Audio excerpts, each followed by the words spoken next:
This is Morning Juice. Sports, insight, and great storytelling. Starring Bobby Carpenter and Jeff Tito Thidoff. It's time to attack and dominate. He's George Michael. I'm Andrew Ridgely. We are Morning Juice. Tito, Bobby Carpenter, Shark there with you. Special guest to the right of Shark. Do we need to let the cat out of the bag now? Can we make the announcement?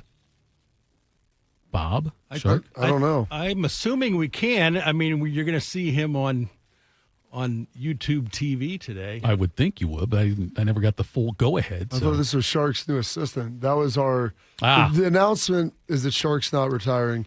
He had leveraged himself into an executive producer role where he just was going to have more staff to be able to manage. Producer emeritus. That's what he is right there. Here in the Shark Tank with us, Bodie Wells. You can't see him yet. You'll see him, though, eventually. You'll see him on the screen there. But Bodie, who's produced every show here at one point or another, he jumps over to join us here after Shark's final day, which is tomorrow, believe it or not. I was really sad, Shark, when I saw that. June 30th. I mean, I know that you're happy for new beginnings. I was reading my daily devotional this morning, looking at June 30th, knowing the next page was the flipping of the month, and that would be your final day, your final resting place with the fan. Mm-hmm. And that was a sad time. I'm really sad too. I don't think you are, Shark. I was at the pool yesterday, and a lady who listens to the show every day, she said, "You going to get emotional on your last day?" And I said, "No. Not a chance." Happy, emotional, yeah. It'll be exuberant. Emotion. Let's put it this way: not sad emotionally, happy. I got a feeling. I love you guys. I love my job. I've had enough. Let me ask you this though: what did you want to do your whole life, growing up? Growing up, I wanted to play sports, and then when I got to college and couldn't hit a curveball, I decided I probably better talk about it instead. So you've got to do what you wanted to do basically every day. 44 years. You got to live your dream. So, I mean, it should be a day of excitement and happiness, and really a day of sadness for you, because, Shark, you're giving up what you love to do. Yeah, but you know what, Bob? I'm going to get to sleep. I'm going to sleep till 7 o'clock every morning. My son yelled, maybe 6 o'clock, and then get up and listen to This Date in History. Thank you. We appreciate My that. son, we went to Philadelphia this weekend for a lacrosse tournament, and their game Saturday, of course, we played at 3:30 and 6 p.m. on Saturday. So we could have drove over on Saturday morning, but instead we drove over Friday. We did go down, Shark, you'll appreciate this. We took him to see the Liberty Bell, Independence Hall, tried to give him some education. The amount of things that they didn't know about that. I'm like, there are 5 writers of the Declaration of Independence. Can you guys name 5? Did we do this before? We've talked about this. I can't remember. Yeah. Tommy Jeff is the one I know. He's the primary writer. Right. What was it? Madison or Monroe was one? Neither. Webster? No. Daniel? There's one that Emmanuel Lewis. probably one of the most famous non-president. Ben Franklin. Ben Franklin, Adams, and then, oh, goodness. But, Bob, I went to the Liberty Bell one time, and I stood in line for an hour, and you walk up and you look at it. But they have a bunch. Well, was that when it was still in Independence Hall, or they had built the museum? No, they had built the museum. It was like a standalone. Yeah. They fixed that thing yet? They didn't fix it. It's got a big crack in it, and it's really, I mean, of all the tourist traps in America, that is one of the least impressive. Robert Livingston and Roger Sherman were the other two. They called them the Group of 5. But have you ever been kicked? Have you ever been kicked out of the Liberty Bell? What, did you get kicked out? I was kicked out as part of the group because one of our young gentlemen that was with us touched the Liberty Bell. The guy blew up, and it was like they've touched it 3 or 4 times. I'm like, dude, I didn't see him even touch it once. But they were acting a little foolish, so yes, we got kicked out. Life lesson. And then we continued over to Independence Hall and went to the area where they signed it and did everything. Yeah. It was, now that's worth seeing. Yeah, that was pretty cool. It was pretty cool. And then they've got replicas over there, and listening to the people, like, I don't think that's the real one. I'm like, dude, the real one is in Washington, D.C. By the way, this one's in print. I'm like, Oh, it's not like then they had another one. I'm like, this is in print. Yes. They wrote it in script. So then the next challenge. 250 years ago. Yes, the next one, and then I could age the paper to make it look. I'm like, but this is made with the typewriter or something, no, like a printing press. And then I asked the young guy, those 5th and 6th graders, I go, how many of you can read the one in script? Because I don't know how many of them can read cursive. right. I mean, this is real life. And it's old-timey cursive, Oh, too. Yeah, it's not like it's not cursive, it's calligraphy. Is It's, what it is. That's what- it's it's calligraphy, loops yeah. and that's. I mean, it's very pretty. impressive. But it's a little bit like the Alamo, and I haven't been to the Alamo, but back in the day, it was, kind of by itself in the middle of Now nowhere. it's in the middle of And now downtown.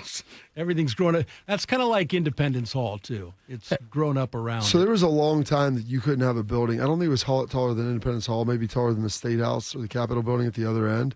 And so if you look at Rocky when he does the steps picture, how low the skyline is in Philadelphia. And then I want to say like 15 or 20 years ago, they changed that, and you can see just how it's obviously risen around it. But it was almost like Washington, where you couldn't have anything taller than the Washington Monument, Yes. which I told my Still kids. can't. You still can't. And they go, can it be as tall? I go, I don't know. But I know that 1 inch shorter. I'm like, but you look. There are no skyscrapers in Washington D.C. because of that, and it was the same thing for a long time in Philadelphia. Did you take the kids to see Rocky, the Rocky statue? So that we went to Angelo's Pizza, which I guess is Dave Portnoy just did the pizza test there from Barstool, and when we were coming back, we drove by it and we saw it right out in front of the art museum, but we were driving into like park and walk and do all that down there. I don't know how we found spots in Center City to go park and see the stuff we did at Independence Hall. So we drove by it. I wanted to get the kids like, I don't want to get pictures. I'm like, it's pretty cool to get the pictures. They've got the steps. You stand in there, you get the angle, you take a picture. It would have been cool, but I got outvoted on that. At the steps there, when they have it, do they have like a resting point, like a rest area or like a Airbnb or something, maybe halfway up the steps if you can't? Listen. I'm You know just what curious. they do? They have a big hole that they push people Looks in, like a and lot. then they cover dirt on you. Looks like quite the jaunt up those steps there, Bob. I don't think that's something you can do in a day. Bob's already made us smarter. Make us smarter-er. Time to get smarter. Morning Juice presents Today in History. Here's your professor, Bobby Carpenter. All right, take it away, General. Enhance us. There we go. Some natural enhancement for Yes. you to set off. It is Monday, June 30th, the 181st day of the year. 184 days remaining in this 2025, and one more day of the shark after today. This date, 1864, Lincoln grants Yosemite Valley to California for public use, resort, and recreation, ultimately becoming Yosemite National Park right there. This date, 1882, Charles J. Guiteau is hanged in D.C. for the assassination of who, Shark? Billy McKinley. No?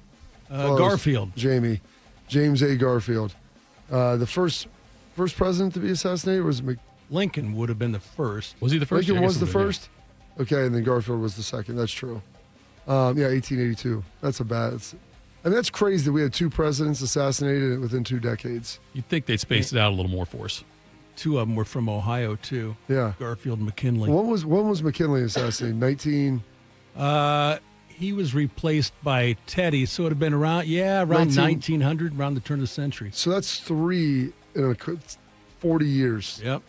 I mean, that's pretty crazy because Garfield was 88 or 82. And then they had to start driving them around in the Pope Mobile, the bubble over top. So Not in Dallas, they didn't. No, that was a bad decision to take the top down that day. This date, 1905, Einstein sends his article on the electrodynamics on moving bodies, introduces his theme of special relativity. Shark, I know you're very schooled in that. Not at all. 1953, the first Chevy Corvette rolls off the line in Flint, Michigan. Was curious if you got Little Red Corvette to play. Didn't. I would I be was curious to joking. know how much that sold for. The first Corvette? Oh, I'm guessing like $1,500, something like that. Probably not a whole lot. The state, 1965. The city of Atlanta is granted the Atlanta Falcons by the NFL. The National Football League welcomed its 15th franchise, the Atlanta Falcons. The Falcons became the first team to join the NFL since the Dallas Cowboys and Minnesota Vikings in 1960 and 1961. The Falcons were awarded the franchise on June 30th, 1965, with Rankin Smith Sr. as the owner. The team paid a record $8.5 million for the expansion rights, the highest price in NFL history at the time. To help the Falcons become competitive, the league awarded them the first overall pick in the 1966 NFL Draft, as well as the final pick in each of the first 5 rounds. How much did they say it was? $8.5 million. There you go. $8.5 million. By the way, Bob, that Corvette in '53, they only made 300 of them. And the MSRP was $3,513, which is $41,000 in 2024 dollars. There you go. That's so it's only gone up, appreciated 2 times, I guess, from that. If it was 41, there, you can buy those new ones for like mid-90s, so a little more than that. This date, 1970, Riverfront Stadium on the Ohio River opens. Riverfront Stadium was conceived in the late 1960s with the rise of the cookie-cutter stadiums. It just made economic sense to have 2 sports playing in the same stadium. Riverfront would serve as replacement for the Jewel Box Crosley Field, which was approaching 60 years old. Riverfront would also be built to be the permanent home of the newly established Cincinnati Bengals, who had been playing at the University of Cincinnati's Nippert Stadium. The stadium would see success for its baseball team quickly, with the Cincinnati Reds hosting part of the 1970 World Series there in its first year. There we go. The stadiums all look the same. They were terrible. Oh, they were awful. The Astros. Same as Three Rivers, the Philadelphia, Astrodome. St. Louis. Yeah. And they played like 3 or 4 games at Riverfront and then hosted the All-Star game. That's right, yeah. 70. Pete Rose thing, yeah. There we go. This date, 1973, Give Me Love by George Harrison hits number 1. Give me love, give me love, give me peace on earth. Give me light, give me life, keep me. There we go. Not really. Most famous, or I guess most successful solo career, you would have to say is McCartney. Yeah, I mean Wings was pretty good.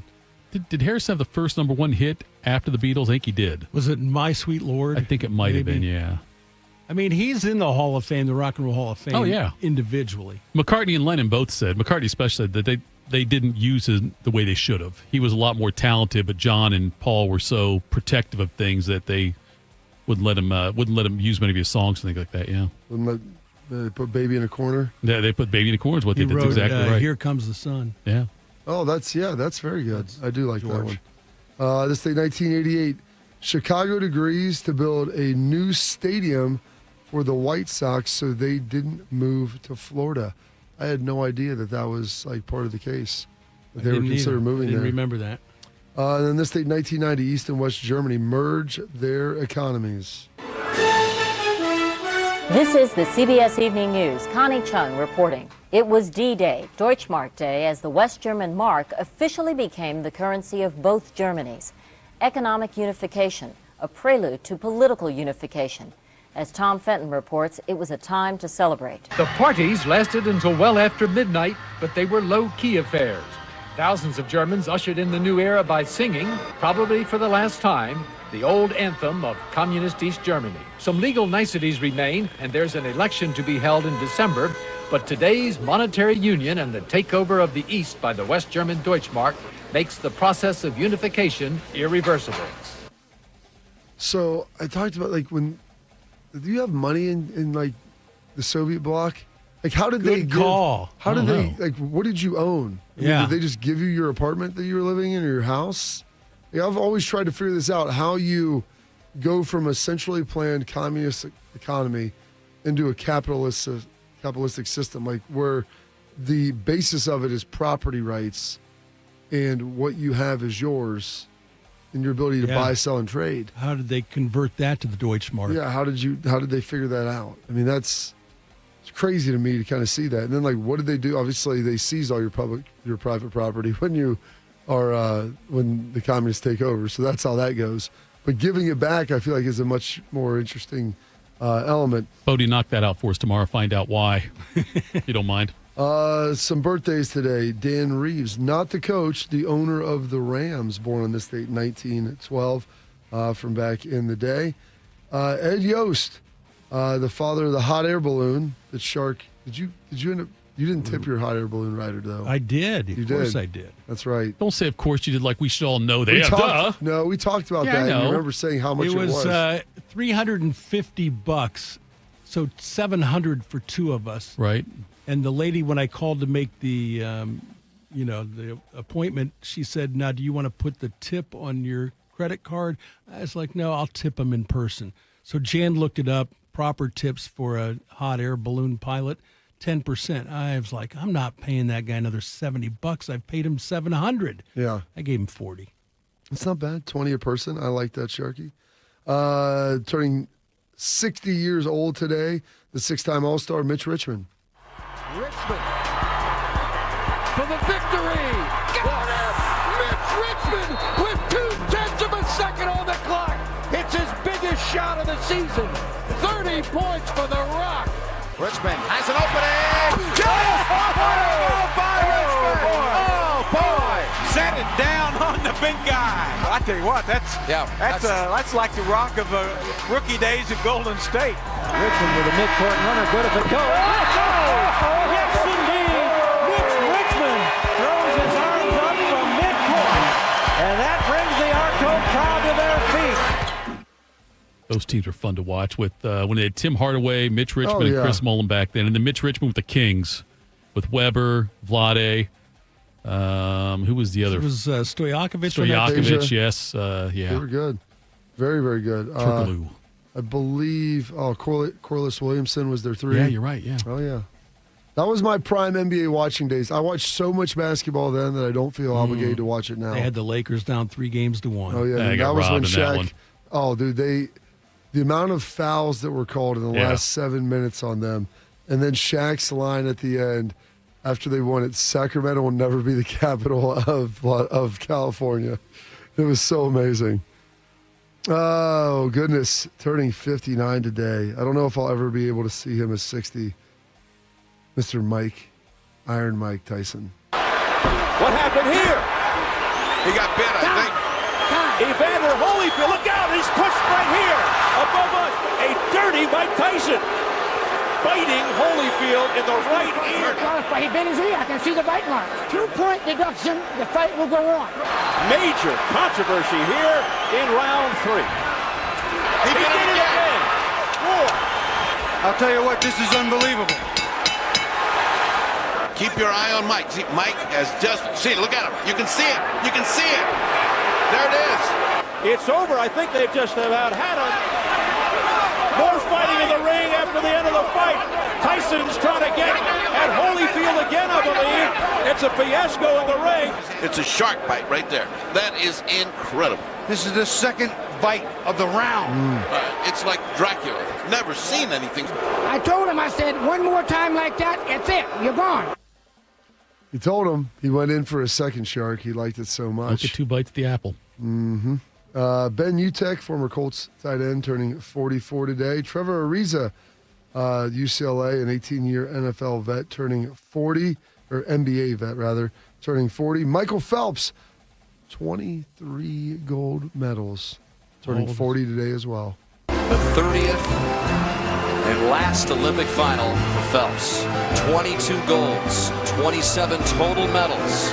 And here he is, Superman. He's finally hanging up his cape. So Nathan Adrian building the lead on Duncan Scott.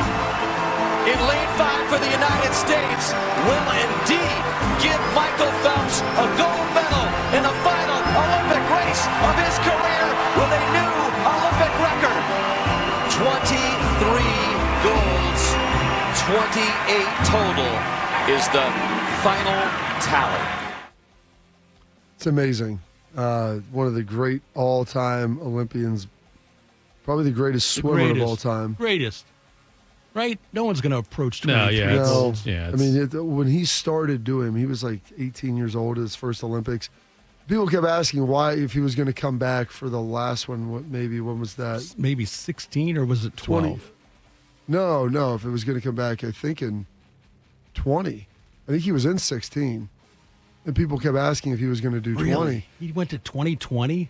I think he went to 2016. How old is he today? 40. Wow. But people kept asking if he was going to do the last one, I think in 20. And he was like, it's not. It's 4 more years of practicing every single day. And he had talked about how for like 5 years, he never took one day out of the pool. Not a single one. That's amazing. Not a I'd single like to have one. $1 for every hour he spent in a swimming pool in his life. Like on Christmas and Thanksgiving, he's like, we would just practice in the morning. Like that was my day off, just one, instead of like weights and another practice. Bob, you're the same way. Yeah. Not even close. 2016. 2016. So they wanted him to do 2020, and he was like, no, I'm not. I'm done. I'm done with it. Plus, dude, you feel your skills start to erode, and it's just so physically hard and demanding to do it.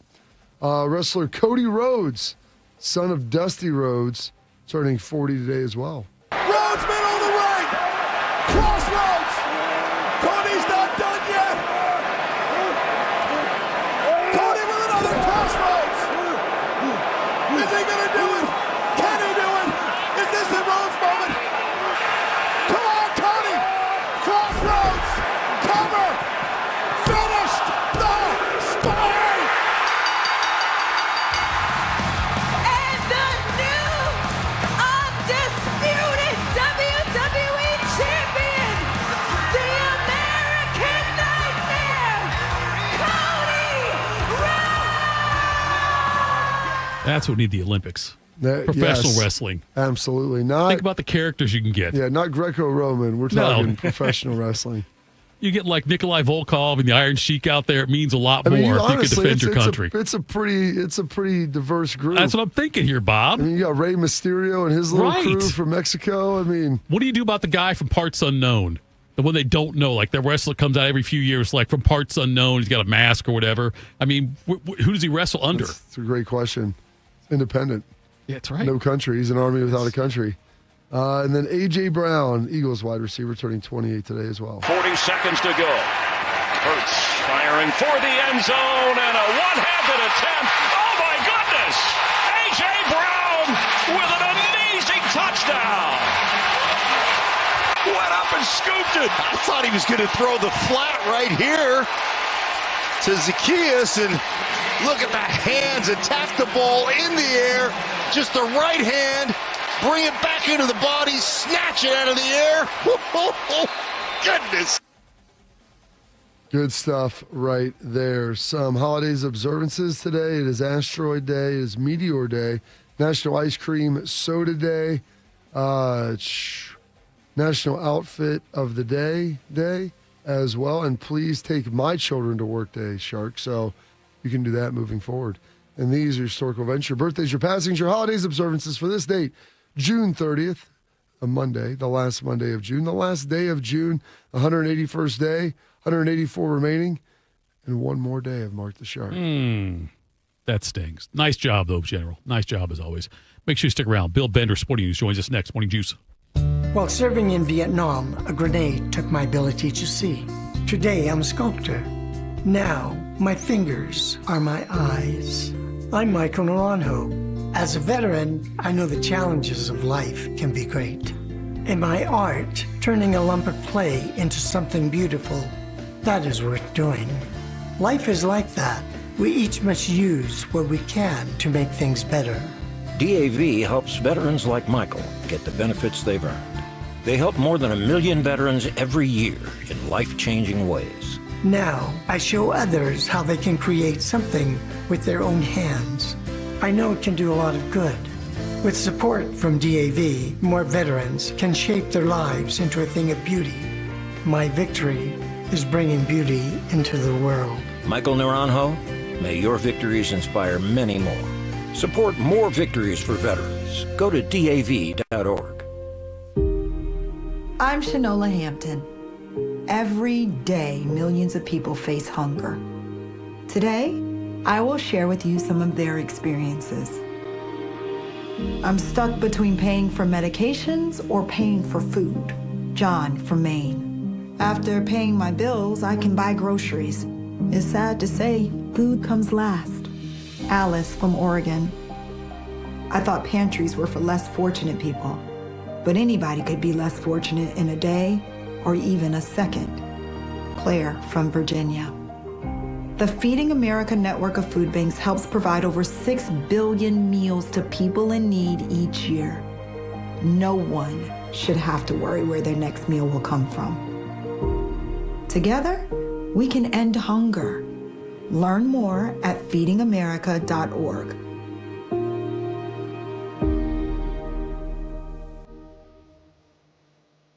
One in 4 Americans today are living with a disability. I'm one of them. I care deeply about creating a world we can all fully participate in, free from stigma, misperceptions, and barriers.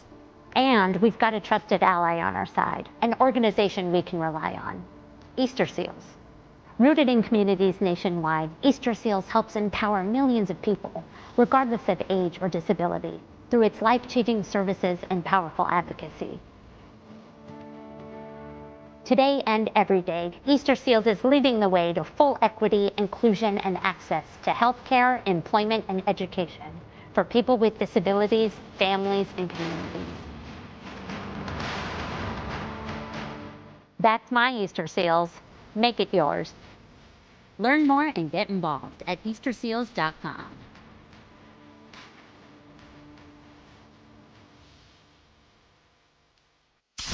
Tito has had 2 wives. They've both been named Heather. If you know someone named Heather, please warn her.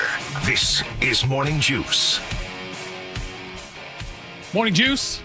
Bill Bennett will join us here momentarily, but first. Do you need a bank that truly values local business in this town and an opportunity to work alongside them as partners? Whether you're a small business or a large operation, Riverside Bank of Dublin has the right tools for the job. Riverside Bank of Dublin has the experience working in Central Ohio. They understand the business climate in our area and will help you reach your goals. Whether you need an SBA loan to get your business off the ground, a credit line to keep your business running smoothly, or equipment financing to get your business up to scale, Riverside Bank will tailor a solution that fits your needs. Be sure to visit them at riverside.bank or stop in and get to know them at 6300 France Road. Riverside Bank of Dublin, member FDIC, equal housing lender. Bill Benner now joins us with Sporting News. Bill, you kind of teased it last time we talked, but you've got your first bowl projections out there. And you've got Ohio State as a 2 seed taking on Alabama in the Rose Bowl, Texas the 1. You've got the 3 being Georgia, the 4 being Clemson, 5 being Penn State.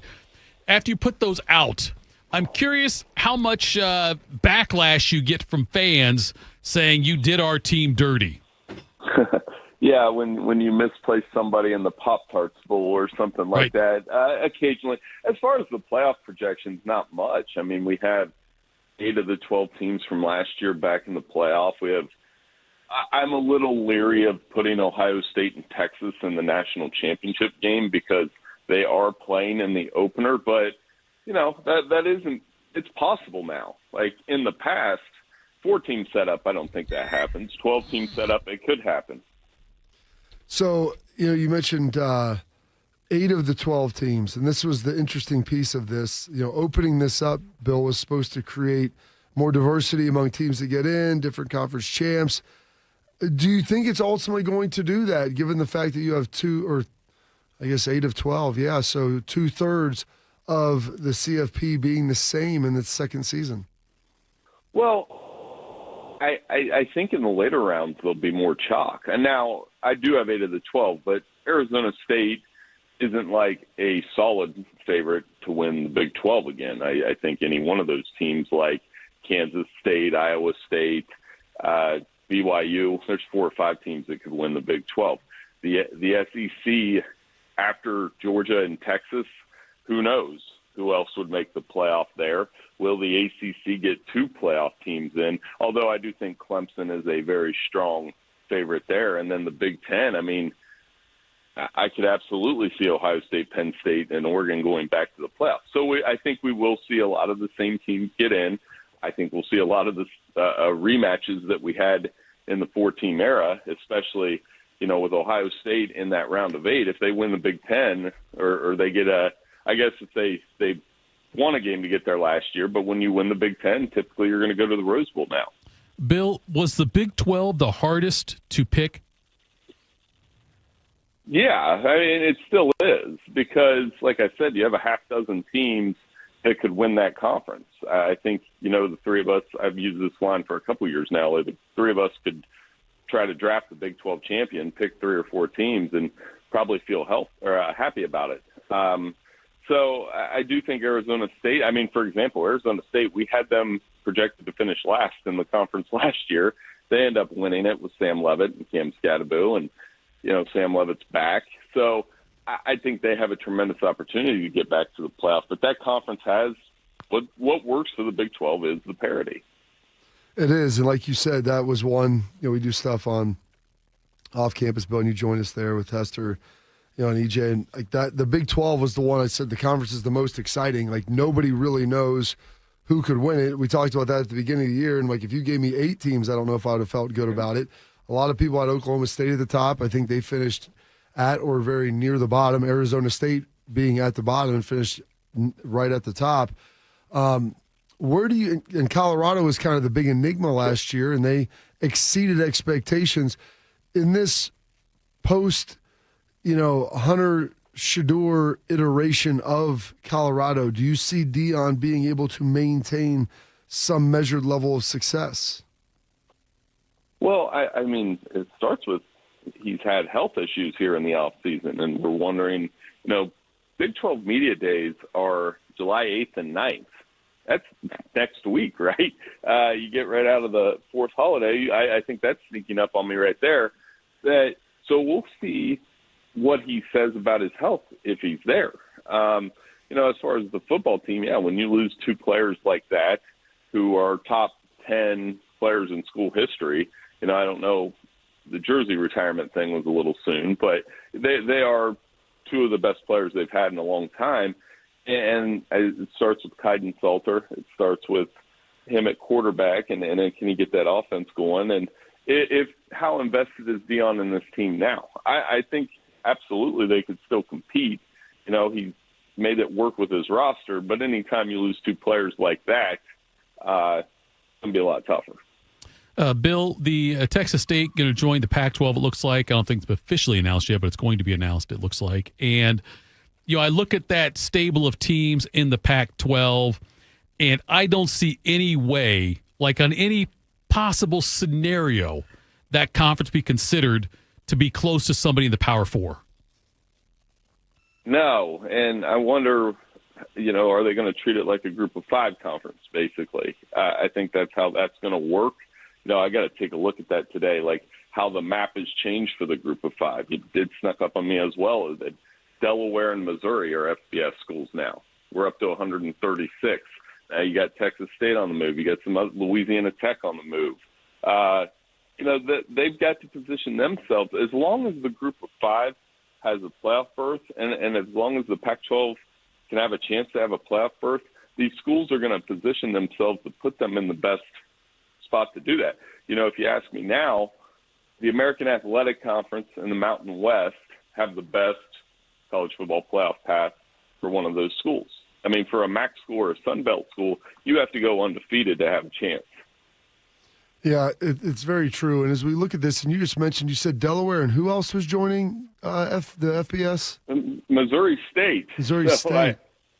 So we're up to 136 teams now. So for a long time, Bill, we were in the 120s, I think, when you and I were in college, and this was kind of moving forward, and it's just grown year over year. And a lot of these schools, especially a lot of the Sun Belt, the Georgia States, and schools like that, App State, all becoming full-fledged FBS Division 1A members. Do you see that trend reversing here in the coming years, given NIL and everything of kind of where we're at with how college football is moving? Yeah, I that's a great point, because it's great to try it, but then if you can't build your program when you get up here, and can you keep up with all the financial implications of joining the FBS and paying players and trying to be that. I'm wondering where the Group of 5 will go from here. So that group of schools I'm going to watch really closely for the next 5 years. Who does come up? Who does leave? You've seen a couple schools leave. I think Idaho was the last one that was FBS, but then they went down. UConn's kind of went back and forth over the years. UMass, same deal. But I think having and being in a conference helps. That's why UMass, who, people are going to kind of shake their heads at that, Bobby, that UMass is back in the MAC. And they were in the MAC for a minute. Yeah. And then they've gone out, and then they've gone in. I think being in a conference helps you a little bit more than being independent when you're one of those type schools. When, Bill, will we hear some kind of announcement or agreement or something about the expansion of the playoffs? I hope at the next meeting, because they're running out of time with that. If they can't come to an agreement by then, we'll probably be at 12 for a couple more years. And I think most of us, it sounds like you guys are in the same boat as me, that even though you have reservations about the thing expanding in the first place, resign to the fact, let's go to 16 teams. That way you have all of, for the Big Ten and the SEC's sake, at that point you're going to get all of the playoff-worthy teams in the playoff. And if you have a team miss at that point, they're outside the top 16. You can say, yeah, they did something to be there. And I hope we can come to that agreement so we get 16 teams and like I keep pushing for, we can get those first two rounds on campus, not just the first round.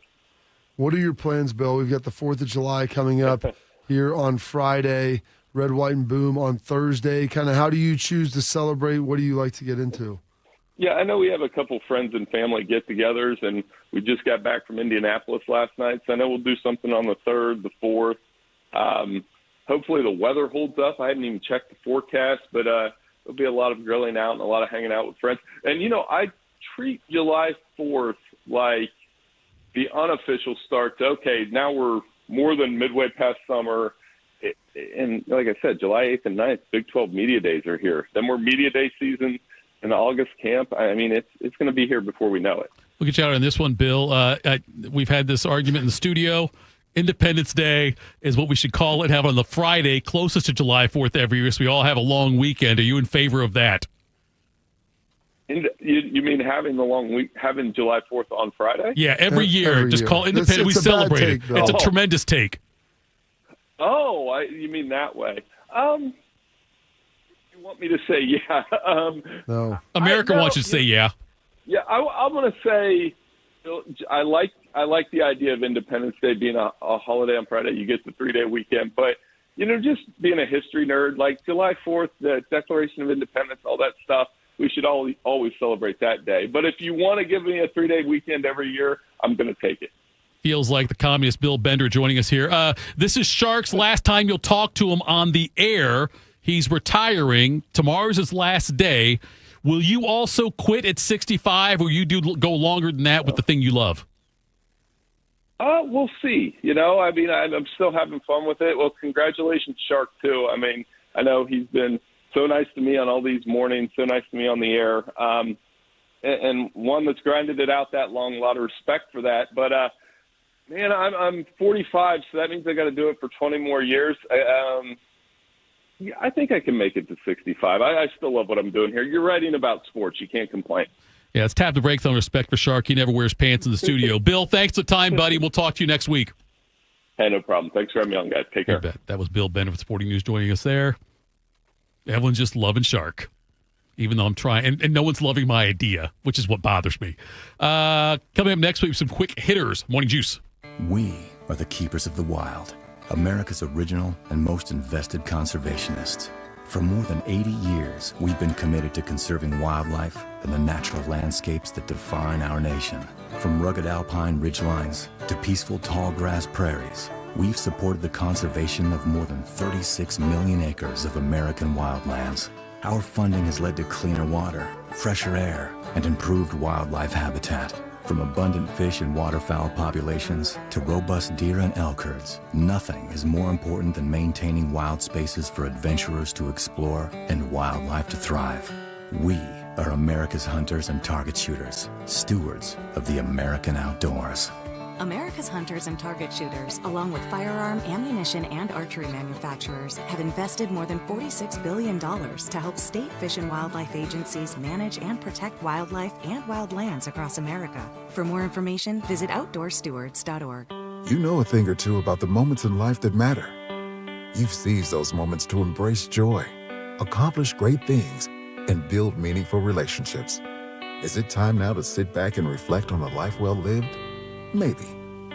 Or maybe there's more to be done. Maybe this is the most important moment you've encountered yet.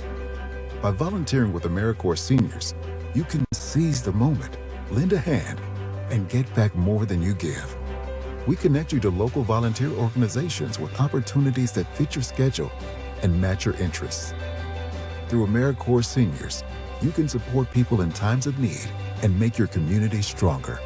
You can become a companion to your older neighbors, brightening their days with friendship. You can even become a mentor for young people, serving as a role model and enriching their lives. Are you ready to seize your moment? Visit AmeriCorps.gov/yourmoment and get started today. You know what hope is? Hope is action. Carving a path forward, even when it's hard. And kids who still know how to dream. They're the best pathfinders of all. So at Child Fund, hope means helping millions of children living in poverty worldwide to grow up healthy, educated, skilled, and so all those good things can come true for them. Safe. And that means safe at home, safe at school, and safe online. Hope means walking this path together. All of us. Because when we work together, we can do so much more. That's right. Hope includes you. Child Fund, because we need each other. To learn how Child Fund works with children in 23 countries to help them achieve their full potential, visit childfund.org. That's childfund.org. One man is a national champion, NFL veteran, and local business leader. The other man is Tito. This is Morning Juice. Sponsored by Riverside Bank of Dublin. Here's Bobby and Tito. All right, Morning Juice. Thank you to Will Bennett for joining us. Let's do some of this. Morning Juice presents Quick Hitters. Sponsored by Dr. Mark Levy. If you're snoring and not sleeping, call Dr. Mark Levy today at 1-800-MORE-SLEEP. Hey, Shark, before we get into that, I just want to remind people it's 31 days till the Pro Football Hall of Fame game, 54 days till the first 4 college football games, 61 days till LSU Texas, 68 till the start of the NFL. Reds beat the Padres 3-2. They're in Boston tonight at 7:10. Chase Burns on the mound. Cards beat the Guards 7-0. Guards off today. Will be at Wrigley tomorrow night, 8:05 to take on the Cubs. The Reds in Boston is always sweet for me. Oh, that sounds amazing. I will say this, the Reds beating the Pods. Yeah. The first game they have won while trailing in the ninth and leading into the ninth inning in 82 attempts. Really? Wow, Bob. So if you were a reliever, the closer against the Reds, you had a lot of saves. This guy they faced yesterday, they walked off against Robert Suarez. He led the major leagues in saves this year, 23. And if they you beat had him. Bob doing baseball research on your bingo card, put an X on that one there. You got one there. That's a good one, Bob. I heard that driving in this morning. Oh, okay. Never mind. I thought you did the research. I thought you looked it up. I did do the research. I heard it and I retained it. All right. That's in my Per Rolodex. Bobby Carpenter. Yeah, it's in my Rolodex of knowledge. What do you got for us, sir? In 2020, the Cavaliers made Isaac Okoro the 5th overall pick in the draft. During his 5 seasons in Cleveland, he averaged 8 points a game, but his 334-game career as a Cavalier is finished. Over the weekend, Cleveland traded Okoro to the Bulls for Lonzo Ball, who was the 2nd overall pick by the Lakers in the 2017 draft.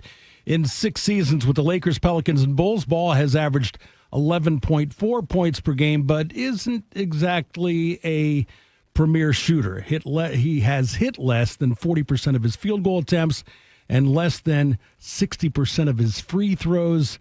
Tito, is this anything more than just meh? Did you kill our music? MEH? He's good. he's been injured a lot the last 2 years. Has he? I mean, he's been injured the better part of 2 seasons. He had 2 seasons completely. He was gone. I think he missed 35 or played in 35 games last year. Maybe did he play in 35? Yeah, he only averaged like 6 or 7 points. Yeah, a but he game. missed like 2 years in a row though, Bob. Yeah, it was ridiculous. And yeah, when he's healthy, he can produce. Yeah. He's never going to live up to the number 2 pick in the draft that he was with the Lakers way back when. But it feels like a decent move for the Cavs, I guess. It's a nice low risk investment. He's not making a lot of money. I say a lot of money. He's making like $10 million a year. Not relative to what the cap. Yeah, what so they're expecting. I think it's a smart move by Cleveland if he can stay healthy. But who would have thought he was the third ball we think about when you think about the Ball family after? How do you rank the balls? How do you rank your balls, Thidoff? Well, I've only got one. So Jerry Ball for the Detroit Lions. People. Okay, sorry. He was very round. He was very round. I'd probably put wiffle ball first. Mm-hmm. Then Jerry Ball. Baseball before wiffle ball. Nah, wiffle ball. Wiffle ball's a lot more. What about cricket ball? What about the use a ball in cricket? The Ball brand jars? You know what I'm talking about? No. Like mason jars. That's a Ball brand? Ball. Yeah. Huh. I saw an ad for some, and it popped in my feed on Facebook about like this cooling underwear you can get. Listen, what is that? Balls. Rank the ball boys for me. The Ball boys. Okay, LeVar. LeVar number 1. Yeah, then I probably he averaged 1.1 points per game. And then Lonzo, and then the other dude who never made it and became a singer or rapper, entertainer or something. There's only 3 of them. LeVar's the dad. LeVar's the dad. Oh yeah. He's better. He's better than Jordan. He claims. He's never lost. He's never lost. I've never lost Jordan either. He said who's the fourth ball? I can't remember his name. Is it LiAngelo? LiAngelo. LiAngelo. That's right. It's. By the way, I've never more angry at myself and sad for knowing that quickly. Yeah, it's good. No, it's not good. LaMelo's Bobby. Pretty good though. LaMelo's better than Lonzo. He is, yeah. And LiAngelo. LeVar is the best, according to him. LeVar's got the biggest mouth. I think the other one, though, Bronny Ball, is the one who will probably make it in the NBA. Bronny Ball. Will he be on the 2028 Olympic roster? Bronny? Yeah. If LeBron is, then yes. Okay. He'll be the wild card entry. Jake Paul's career as a boxer still going strong after a win over the weekend. The former social media influencer is now 12-1 in his career after beating former middleweight champion Julio Cesar Chavez Saturday. The bout was held in Anaheim. The crowd was pro-Chavez, but Paul defeated him easily on all 3 judges' cards. Bobby, do we have to start taking this guy seriously? No, we don't. But I do respect the fact that he fought in Los Angeles, and it was definitely a crowd that wasn't on his side. I have faith in America. As long as it's not a pro-Paul crowd, that everybody, the American electorate, is still intelligent enough to understand what he is. And he's worked hard. He's not the softest thing in the world, but I'd like to watch him box somebody that's real. Yeah. And not a 58-year-old, 59-year-old, well, he was 58 at the time, Mike Tyson, who, by the way, I think pulled a couple of them on him because there was some opportunities where he could have probably taken him down. How do you do that, though? He's getting paid. I know, but you get paid if you win or lose. You got paid to not pull punches in? Yes, I think there was an agreement in there of how that was going to look. I don't know. What would you guys have more respect for? Do you have more respect for Jake Paul winning this fight? Or Logan being a WWE wrestler? Or me getting gold in almost every event in the no-toed Olympics? Which one would be more respectful? Jake Paul. Really? He beat a former middleweight champ at least. Okay. How old was he? I don't know. He hadn't fought in like 3 years or something. I think he lost like 3 of his last 4 fights. And picked him up at the nursing home? I don't know, said, man. Come on. I don't know. Look, I want to see him fight somebody for real. I want to see him get knocked out. But credit for this. He's made a hell of a lot more money and a hell of a lot more of a career than I thought he would have by promoting himself. Listen, man, these guys know how to do that. Yeah, he's good at that. He's a shameless promoter. So as a social media influencer, did he ever influence you? Yeah, he did. He influenced me to hate him. I watched the Tyson fight. but I don't unless he fights somebody legit. And I don't know. There was talk about him fighting Canelo Alvarez for a while, and that The fell amount through. of people that I know that are like former athletes that would line up to fight him would love it. Like they're all in. Yeah. All in. Schlegs? Yeah. Schlegs is not his boxing though would be tough because he's got really he short claims arms. he would knock out Feinbaum. Well, yeah, of course. Paul Feinbaum's like hitting Mr. Burns. Schlegs just has really short arms. Who's Mr. Burns? Off The Simpsons. Oh, didn't watch it. I've never watched. You two have never seen an episode of The Simpsons? No?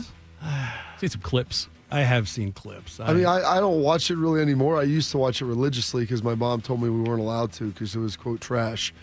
Well, you didn't have cable TV back That's right. You had Fox 28. All you had. And it was on there, so we'd have to sneak around and watch it. 30. If she came in the house and The Simpsons were on, we were in trouble. Really? Oh, yeah. Because it was a bad influence on you? That she didn't like the disrespect. And Pulp Fiction, okay. They didn't know we were watching Pulp Fiction in the basement. Hey, get that trash off here. Hey, when you talk Put about Pulp Fiction pride on and there. respect, there is a scene with Marcellus Wallace, Ving Rhames, and then Butch, who is portrayed by, Bruce Willis. Bruce Willis, who is not in a great spot. Come now. on. I just pulled that out. That of is. the air. It's Bruce Willis. About how he's going to throw a fight, and they start talking about pride and respect and all these other things. So, yeah. Educational. Good educational And then, movie. then Right. Sam Jackson, how he is going to give up his life.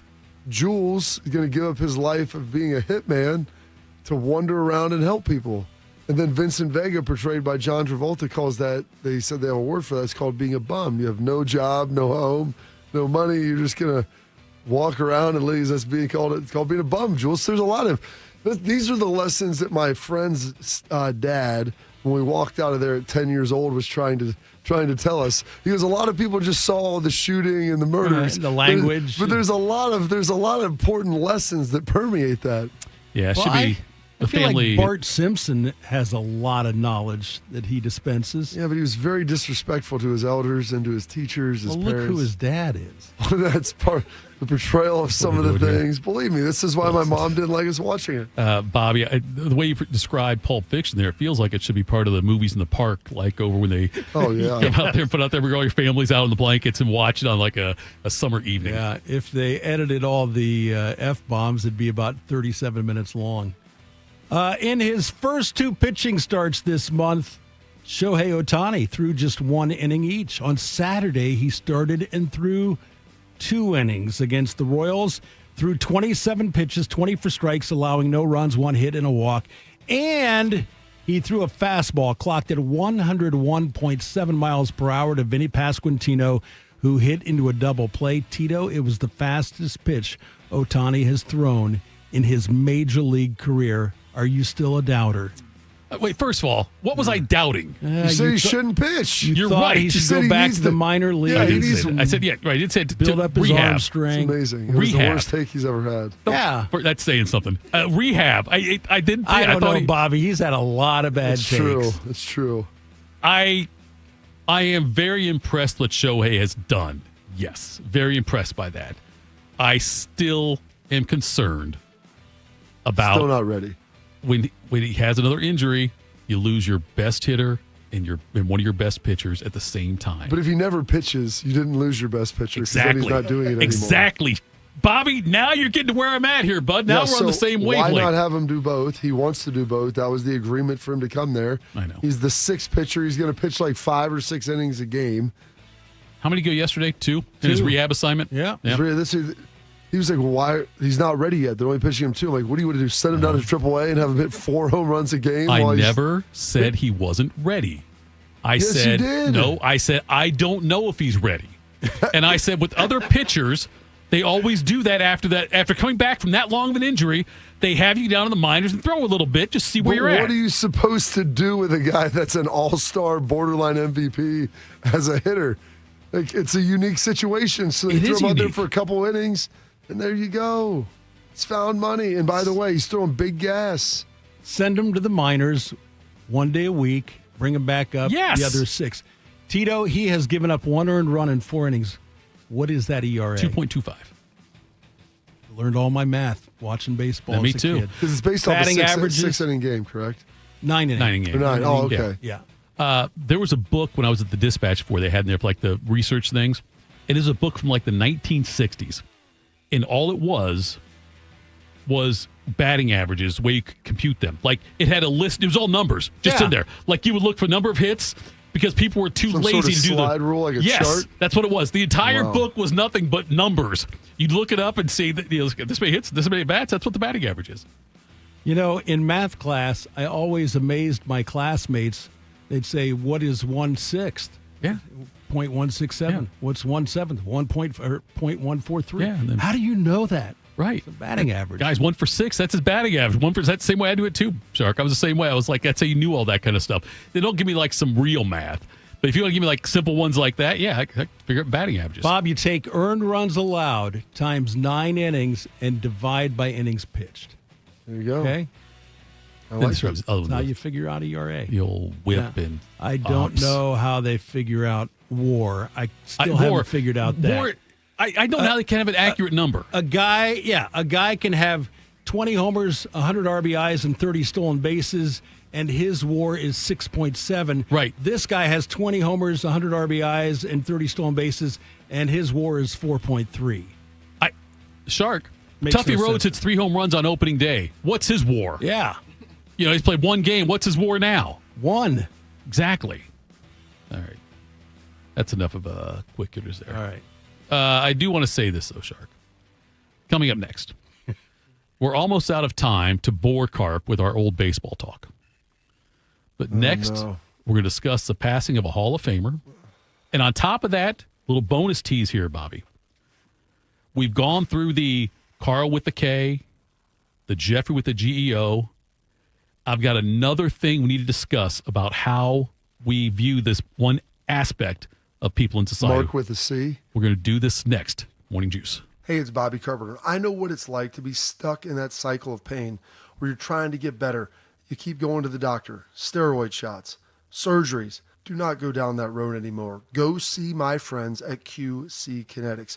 They will help treat you without going under the knife and without the meds. QC Kinetics are the leaders in regenerative medicine to help your body heal itself. And I should know, I've been a client there and they helped me with my knee get back to the running in the summer and going whitewater rafting and all of the things that you enjoy. And this is the critical part about my friends with QC.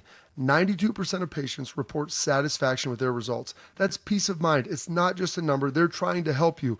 They're the second opinion that you're looking for to keep you from getting under the knife. To find out if you're a good candidate, go check them out at qckinetics.com/Columbus. The consultation is free or call 380-284544. That's 380-284544. They have offices all over Central Ohio. So go check them out. Hey, Max, you look absolutely dashing in that purple tie. Ready to harness the world? You bet, Daisy. I'm ready as I'll ever be. And might I say, your purple tie really pops with your vest. Thanks. I almost went with a cape, but didn't want to come across as pretentious. Nonsense. Anyone in our line of work should rock a cape. You might be onto something, Max. Phew. So, here we go. First day on the job. We've got this, right? Right. Don't forget, we both graduated from Dogs Inc. with honors. Which means I can guide my human around a busy city with ease. And I can give my human a restful night. I hope my human is kind and loving. And I hope mine likes wet kisses and zoomies. Ready to make a difference? Born ready. Let's go. Discover how extraordinary dogs like Daisy and Max change lives at no cost to the recipients. Visit dogsinc.org. Around the world, Children International and friends like you are giving children in poverty a chance to grow and thrive, to be healthy, to succeed in school, and achieve great things. How do we do it? In the best way possible, by helping ensure access to healthcare, nutrition, and educational opportunities, and most importantly, by empowering youths and their families to get out of poverty and into employment through life skills, computer, and job training. The very tools they need to break the cycle of poverty and build futures full of promise. Because every child deserves a chance to realize their full and best potential. Learn more about how Children International is empowering children and families by going to children.org today. That's children.org. Proud to be your go-to sports addiction. WBNS, WBNS FM, HD3 Columbus. The Fan 3, Ohio sports destination. Tito invited the new Russian family who moved in down the street to watch Rocky IV. It did not go well. I must break you. This is Morning Juice. Morning Juice. Independence Day week. Thanks for joining us here. Tito, Bobby, Shark, Bodie. So I overuse the term brother when talking to people. Who are you, Hulk Hogan? No, I do. Honestly, maybe when it started. But I say brother way too much. It's American, though. I'm an American. I say brother. How do you guys feel about the word mate? If I was Australian, I think it would be okay. Or British, right? I did just watch the Glenn Powell movie with Sydney Sweeney. It's on Netflix. Bodie, you know what the name? Anyone But You. Have you seen that, Bodie? Okay, my daughter walked in. I was watching that Thursday night. It was like 94 minutes. It's kind of like the modern day equivalent of like 10 Things I Hate About You. It's like a little rom-com.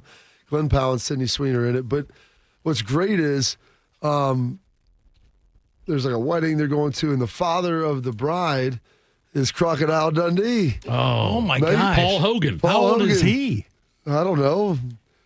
I mean, there was a former employee. He No, he was alive as of the making this movie.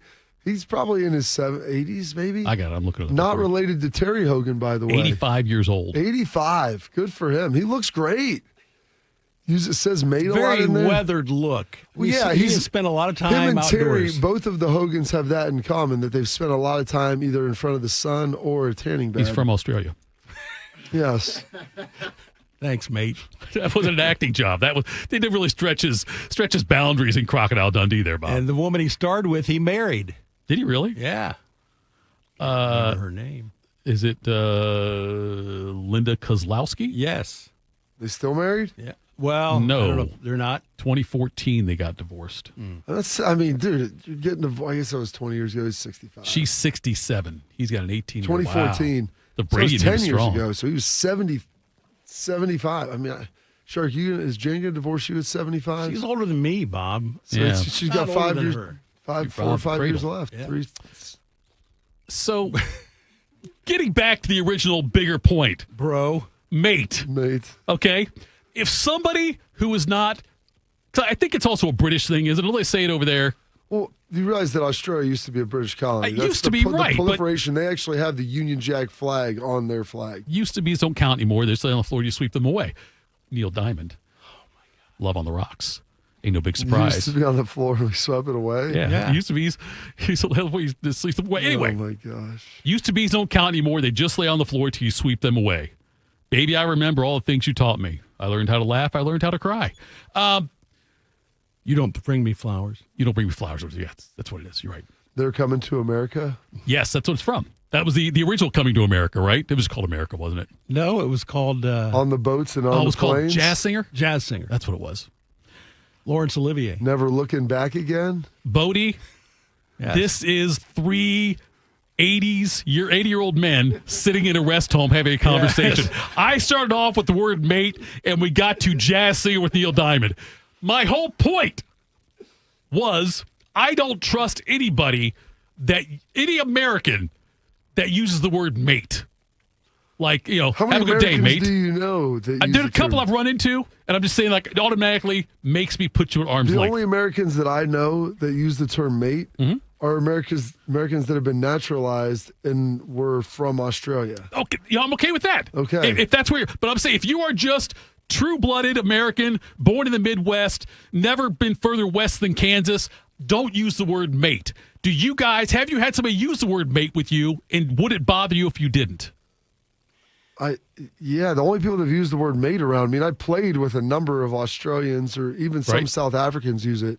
Like Matt McBriar was our punter in Dallas, and he would use the term mate. I think Cam Johnson, who's with the Steelers now, Right, I think Cam dropped a mate on me the other day, if I'm not mistaken, when he was in the Woody. But that's part of their culture. I mean, that's what they grew up saying. I don't know any Americans that have zero Australian or like South American or British accents that drop out the term mate. Right, but like say maybe you and your mates, like when they were talking about like football, you and your mates go play together or something like that. But that was what they would say. Somebody the other day said, "Have a good day, mate," and the dude is completely. And so, like that Does he feels. watch a lot of like international sporting events? I don't know. I don't think he watches many sports, but I feel like it's pretentious and it's trying too hard to show that you've got an expanded vocabulary. Oh, a 4-letter word, mate, for a friend? Yes. That's what we're talking about as an expanded vocabulary? I think it is. I think that like when Madonna moved to England and she started using the British accent, it was like really pretentious. Now, do you say brother because you don't remember the person's name?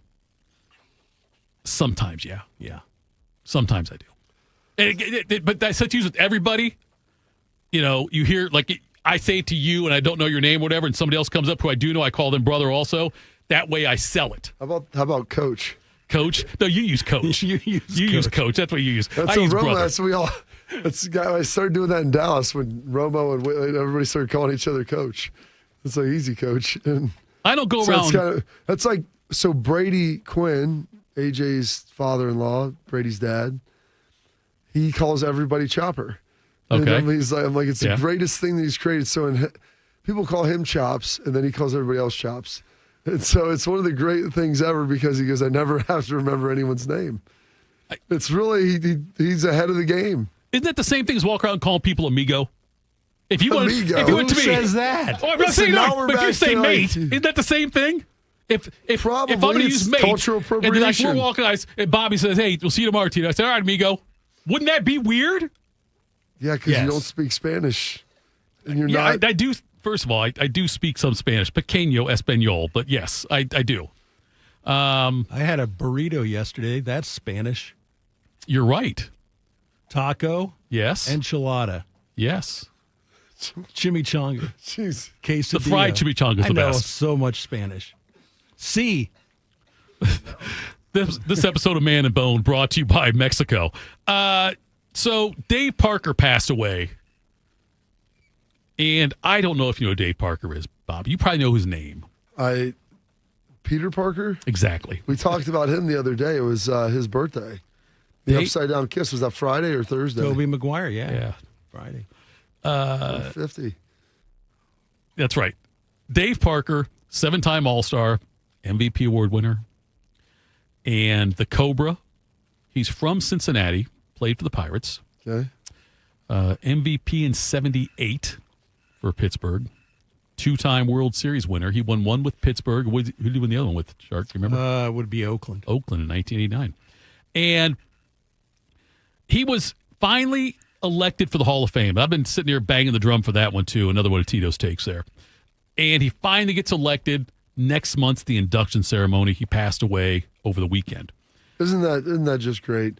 We're going to wait till these guys are on their deathbed before we put them in. At least he knew he was going in. That's true, yeah. Yeah, but he really got to enjoy the moment up on the podium. He'd been suffering Parkinson's the last, 5-6 years, whatever it's been. He's really been in a bad spot. But it's like the Chicago Bear defensive tackle. Oh, yeah. He actually got in. McMichael? Steve McMichael. He actually got in, couldn't attend the ceremony, did it from his bed, but at least Parker knew he was going in before he died. Parker was a big deal to me because he was really the first big free agent signing the Reds made when they signed him in 1984 from Pittsburgh, right? I don't think he signed a free agent before that, Shark. Can you remember when they signed like a big one? I'm saying that's the little ones here and there, but I'm saying I don't think they signed a big name. I think Parker was the first free agent they signed. And Bobby, when he was playing Pittsburgh, at times he was hated so much by the fans, they would throw batteries at him when he's out in right field. On his home, there we go. at his home stadium, they would do that. Why did they do that when he was playing at home? Thought he was overpaid. Thought he was a bit of a loafer, I guess. I know he got... smoked too much pot. Well, they didn't know about that back then, did No, they? I don't thought know. that The happened 85 when he was with the Pirates. The cocaine and stuff happened with the This drug guy, trials. I'm liking 85. this guy even more by the I minute. thought they had a picture of The him drug in trials, Sports what do you Illustrated mean? in the dugout smoking a doobie. No, I thought it was a cigarette. I thought it was maybe it was, but I thought it was some kind of.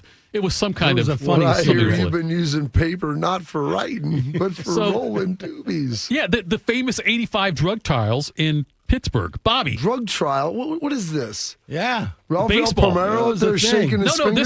this is a cocaine one. As a matter of fact, Bobby. You tell me there was a investigation and there was trials with current active MLB players that were good, that were about Keith Hernandez, one of them, yes. Yogi Berra's kid. Dale Berra was in there also. Yes, Bobby.